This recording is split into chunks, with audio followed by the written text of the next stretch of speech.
Corporate दुनिया के आज के अंक में हम बात करेंगे प्लेटिनम के ऐसे बूम की जिससे गोल्ड भी पीछे छूट गया। कीमतें रिकॉर्ड स्तर पर पहुंची, स्टॉक्स में जबरदस्त उछाल आया और निवेशकों का फोकस पूरी तरह बदल गया। सप्लाई की कमी, हाइड्रोजन फ्यूल और इंडस्ट्रियल डिमांड ने इस मेटल को नई ऊंचाइयों तक पहुंचा दिया। सवाल यही है, क्या प्लेटिनम भविष्य का सबसे बड़ा गेम चेंजर बन सकता है? पिछले साल के आखिरी हफ्ते में प्लेटिनम की कीमतों ने इतिहास रच दिया, जब ये धातु रिकॉर्ड ऊंचाई पर पहुंच गई और निवेशकों का ध्यान गोल्ड से हटकर इसकी ओर चला गया। बाजार में जबरदस्त हलचल देखने को मिली, जहां प्लेटिनम से जुड़े स्टॉक्स ने शानदार प्रदर्शन किया। इस तेजी ने प्रीसियस मेटल्स के सेक्टर में नया जोश भर दिया। प्लेटिनम की कीमतों में आई इस भारी बढ़ोतरी के कारण निवेशक अब इसे एक मजबूत निवेश विकल्प के रूप में देख रहे हैं। प्लेटिनम की कीमतों में हालिया तेजी बेहद प्रभावशाली रही। 2025 की शुरुआत में ये करीब 900 से $1000 प्रति औंस के आसपास ट्रेंड कर रहा था, लेकिन दिसंबर के अंत तक $2300 से ऊपर पहुंच गया और कुछ रिपोर्ट्स में $2450 तक का उच्च स्तर भी दर्ज किया गया।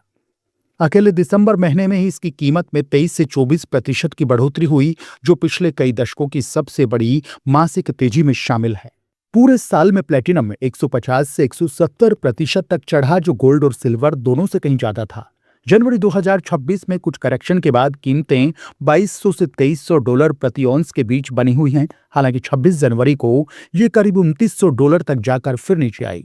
फिलहाल स्पॉट प्राइस $2200 से $2300 प्रति औंस के आसपास है।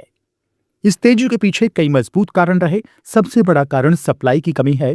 प्लेटिनम मार्केट लगातार तीसरे साल डेफिसिट में रहा, जहां डिमांड सप्लाई से ज्यादा रही। 2025 में यही डेफिसिट करीब 6,92,000 औंस तक पहुंच गया। साउथ अफ्रीका, जो दुनिया का सबसे बड़ा उत्पादक है, वहां बिजली कटौती, बढ़ती लागत और खनन से जुड़ी दिक्कतों के कारण उत्पादन प्रभावित हुआ। रूस में भी जियोपॉलिटिकल तनाव और सैंक्शंस का असर देखने को मिला। इसी दौरान चीन में नया फ्यूचर्स कॉन्ट्रैक्ट लॉन्च होने से ट्रेडिंग एक्टिविटी बढ़ी और डिमांड में उछाल आया। ऑटोमोबाइल सेक्टर में कैटालिटिक कन्वर्टर्स के लिए मांग मजबूत बनी रही, क्योंकि इंटरनल कंबक्शन इंजन वाहनों की बिक्री अभी जारी है और सख्त एमिशन नियमों ने प्लेटिनम की जरूरत बढ़ा दी। इसके अलावा हाइड्रोजन प्रोडक्शन, ग्लास मैन्युफैक्चरिंग और मेडिकल फील्ड जैसे इंडस्ट्रियल उपयोगों में भी मांग बढ़ी।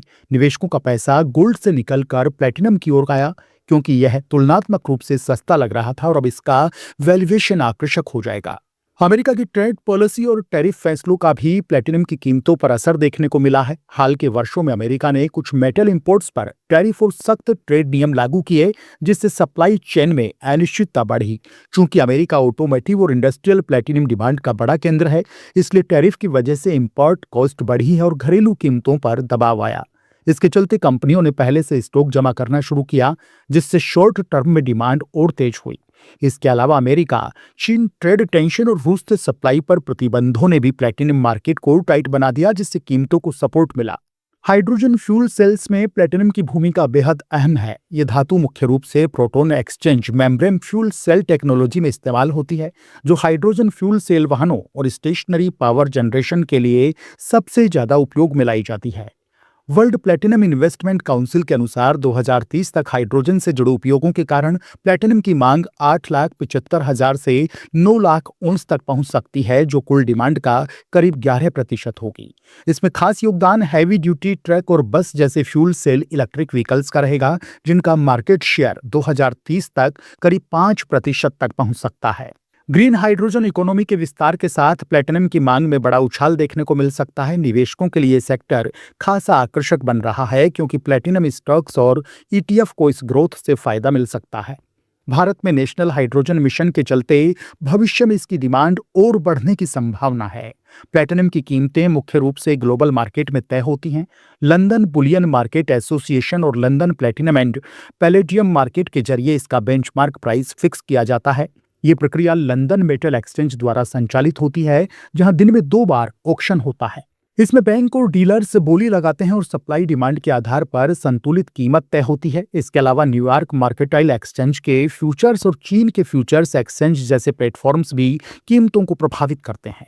कुल मिलाकर प्लेटिनम की कीमतें सप्लाई डिमांड, जियोपॉलिटिकल हालात, करेंसी मूवमेंट और इंडस्ट्रियल उपयोग पर निर्भर करती हैं। प्लैटिनम का उत्पादन मुख्य रूप से माइनिंग के जरिए होता है और ये प्लैटिनम ग्रुप मेटल्स का हिस्सा है। ये एक दुर्लभ धातु है जो अक्सर निकल और कॉपर माइनिंग के बाय प्रोडक्ट के रूप में मिलती है। 2025 में दुनिया भर में इसका कुल उत्पादन करीब 170 टन रहा। साउथ अफ्रीका सबसे बड़ा उत्पादक है, जहां से करीब 70 से 75% प्लैटिनम निकलता है। रूस दूसरे और जिम्बाब्वे तीसरे स्थान पर है, जबकि कनाडा और अमेरिका छोटे उत्पादक हैं। प्लैटिनम का सबसे ज्यादा उपयोग ऑटोमेटिव कैटालिटिक कन्वर्टर्स में होता है। इसके अलावा jewellery, chemical, petroleum, refining, electrical, glass और मेडिकल डिवाइसेस में भी इसका इस्तेमाल होता है। ग्रीन एनर्जी और हाइड्रोजन फ्यूल सेल्स के कारण इसकी डिमांड लगातार बढ़ रही है। भारत में प्लैटिनम का कोई बड़ा उत्पादन नहीं होता, इसलिए देश पूरी तरह इंपोर्ट पर निर्भर है। इसका इस्तेमाल मुख्य रूप से ज्वेलरी, इन्वेस्टमेंट बार और कॉइन्स तथा इंडस्ट्रियल सेक्टर में होता है।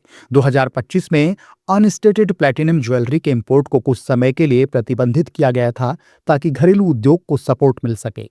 भारत में प्लैटिनम से जुड़ा कारोबार धीरे धीरे बढ़ रहा है और टाइटन, राजेश एक्सपोर्ट्स, कल्याण ज्वेलर्स और MMTC पैम्प जैसी कंपनियां इस सेगमेंट में सक्रिय हैं। MCX जैसे एक्सचेंज पर प्लैटिनम फ्यूचर्स भी उपलब्ध हैं, हालांकि इनका वॉल्यूम गोल्ड और सिल्वर के मुकाबले कम है। स्टॉक मार्केट का प्लैटिनम से सीधा संबंध है, क्योंकि कई वैश्विक कंपनियां इसकी माइनिंग और रिफाइनिंग से जुड़ी हैं।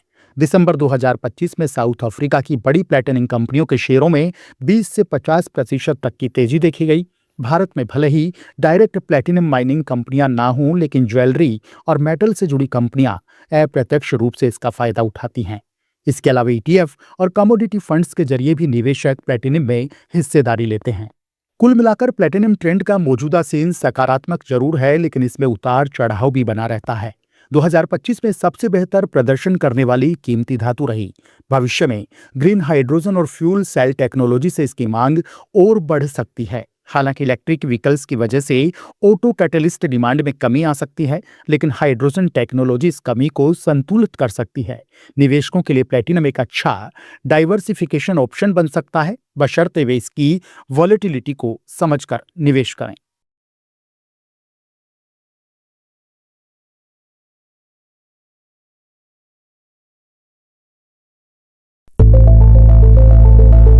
It's time for news. It's time for More Than Radio. Presenting the first radio news app, Let's Mic. Let's Mic, a news-based app on your phone where you get to watch and listen news, talk shows, interviews, radio show podcasts. On Let's Mic, you get all relevant information of TV, print, radio, podcast, and digital. Let's Mic talks about every segment of life.